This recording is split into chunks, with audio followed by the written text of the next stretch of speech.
want to send a special shout out to everyone that subscribed to my channel. Thank you for taking a part of your day to be here. If you haven't subscribed yet, you can just click the little red subscriber button. It's free and you'll never miss an episode.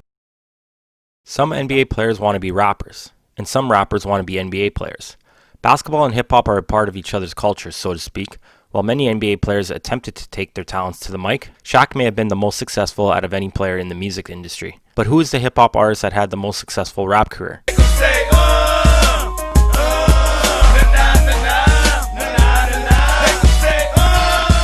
Hip-hop mogul Percy Miller, also known as Master P, has quite an impressive resume.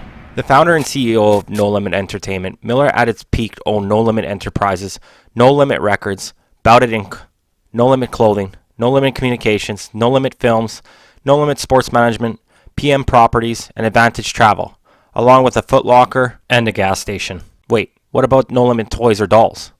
Oh, Master P's dream was to be the ghetto Bill Gates. His words, not mine. He was obviously a man with many talents. He owned the top-selling independent record label, selling $200 million in record sales in 1 year. His album being #1 on the Billboard charts top 200, selling 400,000 records in the first week. Then went on to sell 3.6 million more. And if you can't add, that's 4 million record sales in total. But that wasn't enough. He wanted to fill a lifelong dream playing basketball in the NBA. At 28 years old, he said rap and retired after being on top of the hip-hop game. But could he compete? Did he have any basketball experience? Was this a publicity stunt? Percy Miller's basketball experience is hearsay, so to speak. Let me explain. Master P played high school basketball at Wayne Easton High School in New Orleans and was a Louisiana All-State selection. My research says, and literally it's one source because I couldn't find anything, he was a point guard and scored 19 points a game. Couldn't find anything to back up his All-State selection. This was somewhat a mystery. Huh?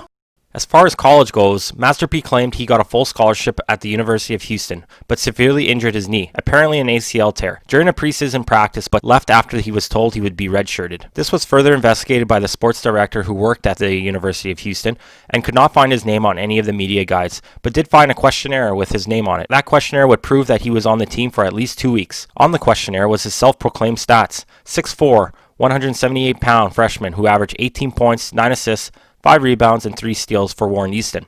Well, there you go, mystery solved. Miller may have been more of a walk-on. Of course, there was always a possibility of being on a scholarship, but the questionnaire came up in question shortly before trying to make his NBA dream a reality. He claimed he didn't sign no questionnaire. Also stated on that questionnaire, he was 2 years older, technically making him 30. The league had him at 28. Maybe he didn't want anyone to know he was that old. Then teams would for sure not be interested. I don't know.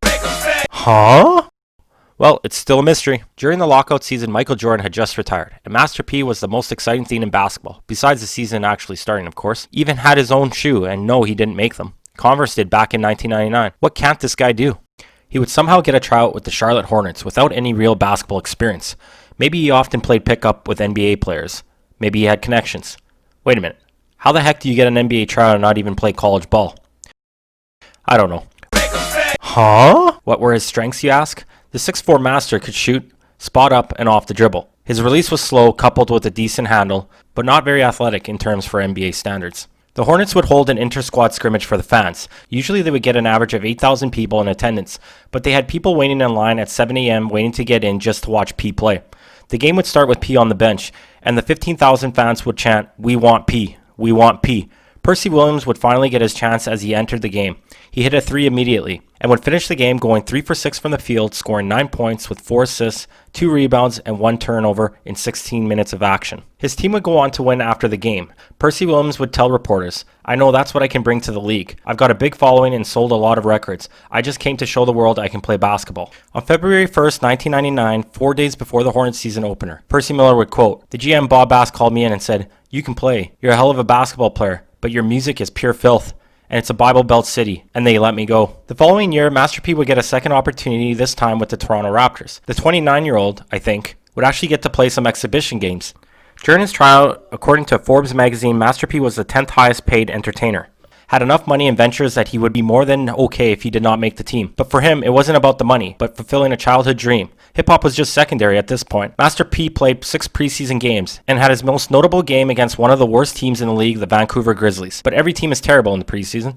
Percy would score 8 points in a victory and definitely looked like he belonged in the league. According to Complex News, Master P played a total of 23 minutes, shot 4 for 13 from the field for 13 points, grabbed 2 rebounds, so an average of 2 points a game. Toronto would later cut him from the team, and his preseason teammates said he was just crushed. My question is, how do you not sign him for fun? Master P said it was politics, and I would agree for the most part of what happened in Charlotte, but I feel that there had to be a team in the NBA that could pay him bare minimum just to put more asses in the seat because of him. But in the end, I'm not sure he was close to being an NBA player based on talent alone. Still pursuing his dream, he would later play and sign with the CBA team, the Fort Wayne Fury, and admittedly, he was signed because of publicity. In 65 minutes of play, Miller fouled 24 times, averaging 1.6 points a game, which was the worst on the team, and shortly after, he would leave to do a movie. A couple years later, he would try out again for the Sacramento Kings and the Denver Nuggets. How he's getting a tryout is beyond me. Obviously, he didn't make any one of those teams, but after a couple failed attempts at basketball, he would shock the world and do something Dennis Rodman did. He would join the WCW, World Championship Wrestling.